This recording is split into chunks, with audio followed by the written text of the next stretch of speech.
Hi guys, welcome back to my channel, and in today's episode we're going to be reviewing the book The Horse and the Boy, which is the third book in our Narnia series, and this one is a little bit different from the first two. We're not following Lucy, Edmund, Susan, and Peter for most of the story. Instead, we're following a boy named Shasta and a talking horse named Bree. This story takes place during the Pevensies' reign as kings and queens of Narnia ruled the land.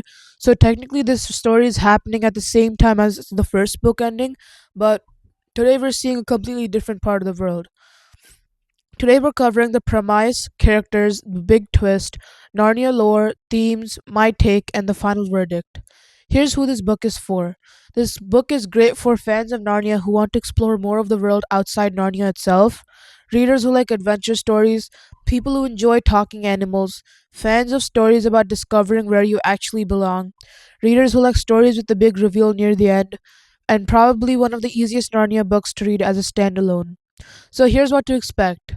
In this book, you should expect that there's going to be a desert kingdom named Calorman, talking animals, a journey across the desert, two runaway kids, two talking horses, a prince trying to capture a girl, a planned invasion of Narnia, a mysterious lion following the characters, and a pretty important reveal about who Shasta actually is. Now let's cover the premise, and spoiler alert. Shasta is a young boy living in Calorman with the fisherman who raised him. One day Shasta discovers that he's actually been adopted, so he decides to run away. Then he meets Bree, a talking horse who was captured from Narnia when he was young. They decide to escape together. Along the way, they meet Arvis, a Calormain girl running away from an arranged marriage.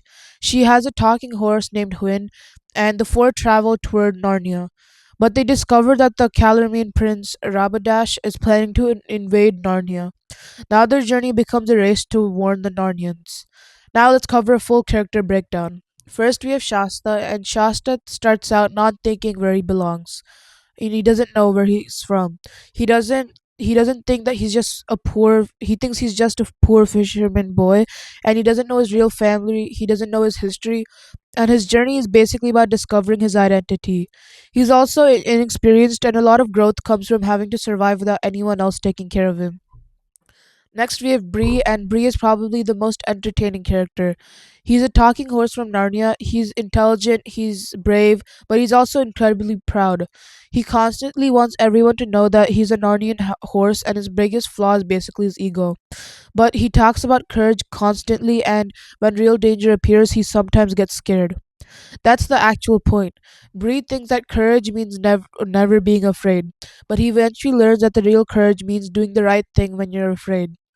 Next is Arvis, and Arvis is another runaway. She's escaping an arranged marriage, and she's intelligent and independent. She's much more confident than Shasta, and but she also has many flaws. She's capable of making selfish decisions, but her journey is partly about learning to understand how her choices affect other people. Next is Hwin, and Hwin is the quieter of the two horses. She's gentle, she's cautious, but she's also brave when it matters. She's almost the opposite of Bree, and Bree wants everyone to know he's brave. Hwin doesn't need to tell anyone, and the Hwin doesn't want anyone to know. Now, here's the big twist. Who is Shasta? This is the biggest reveal in the book, and Shasta eventually discovers that he's actually Prince Corn of Archenland. He was kidnapped as a baby, and the fisherman who raised him wasn't his biological father. So Shasta isn't actually Shasta, he's royalty. And here's a really interesting part. He doesn't become important because he discovers he's royalty.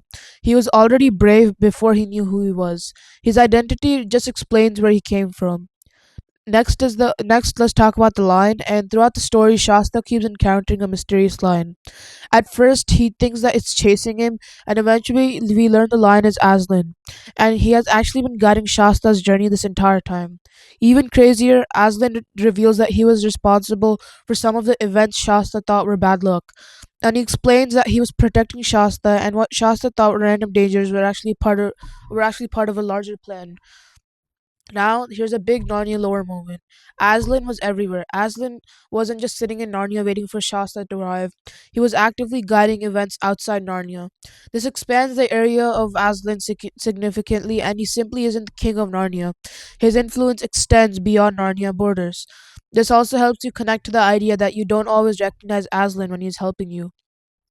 Next, we have themes and analysis, which I'll be covering, and the first theme is identity. Shasta spends most of the book wondering where he belongs. He doesn't know his family, he doesn't know his history, he doesn't even know what country he belongs to. Eventually, he discovers he's royalty, but the important thing is that his personality doesn't suddenly change. The message, your identity isn't simply your social status. Shasta was still Shasta before he learned he was Prince Corin. And the next theme is courage. Bree is obsessed with appearing brave, but he's actually afraid. Shasta is less concerned about looking brave. He just keeps moving forward. The book makes an important distinction. Being brave doesn't mean that you are scared. It means you will do what needs to be done anyway. The next theme is fate versus free will. A lot of the story seems to be controlled by Aslan. Characters think that they're making random choices, but eventually we see their journeys were connected. This raises the question, are they actually making their own choices, or is everything predetermined? Lewis doesn't completely answer that. Instead, the characters still have to choose what they do. Now let's cover the Calormanes, one of the parts of the one a part of the book. Calormen is presented as a major contrast to Narnia. It's a large empire with a very different culture. Its society is built around hierarchy and power. Rapidash represents the worst parts of this system, but the book does have some unforgettable and uncomfortable stereotypes in how Calormen is portrayed. This is one area where modern readers may have more criticism than readers would have in 1954. Next is the Pevensies, and the Pevensies aren't the main characters, but they do appear. They're already adults ruling Narnia, and this gives us a glimpse of what Narnia looks like during their reign. Peter, Susan, Edmund, and Lucy are treated like almost legendary rulers. It's fun seeing them from the perspective of characters who aren't a part of their family. Now let's cover C.S. Lewis's writing style. In this book, it's very fast paced and it feels more like a traditional adventure story. There's lots of travel, lots of dialogue, and less focused on the mythology than the magician's nephew. It's also much more focused on the characters getting from one place to another. The story has a strong fairy tale feeling too. Now let's cover my personal take. I think this is one of the most underrated Narnia books. It's completely different from The Lion, the Witch, and the Wardrobe, but that's actually what makes it interesting. You get to see Narnia from the outside and you get to see other countries. You see how people view the Pevensies and you get a story that doesn't require you to already know everything about Narnia. Bree is probably my favorite part. He's funny because he thinks this is an incredibly sophisticated warrior, but he has the same fear as everyone else. His character arc is also pretty relatable. Now let's cover the rating and the verdict. I would rate this book a strong 4 out of 5. It's a great character story, strong character journeys, and one of the best examples of Narnia expanding beyond the Pevensies. The Shasta reveal is memorable and Aslan's role is interesting.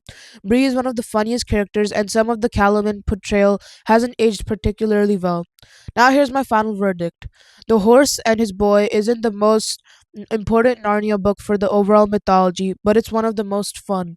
It's basically a story about two kids and two horses trying to escape their old lives, only to discover that they were connected to something much bigger this entire time. And that's The Horse and His Boy. We've now seen the creation of Narnia, the White Witch origins, the Pevensies' first adventure, and now what Narnia looks like from the outside its borders. But next time we're going back to the Pevensies, and this time they're returning to Narnia after thinking they've been gone for only a few minutes. Except hundreds of years have passed in Narnia. So, guys, that's all. And in the next episode, we're going to be covering and reviewing the Chronicles of Narnia, Prince Caspian. And thank you so much for tuning in and joining me as I review this book. And it's been an amazing adventure so far reviewing the series. And that's all, guys. And stay tuned for more Narnia and future book reviews. That's all, and bye.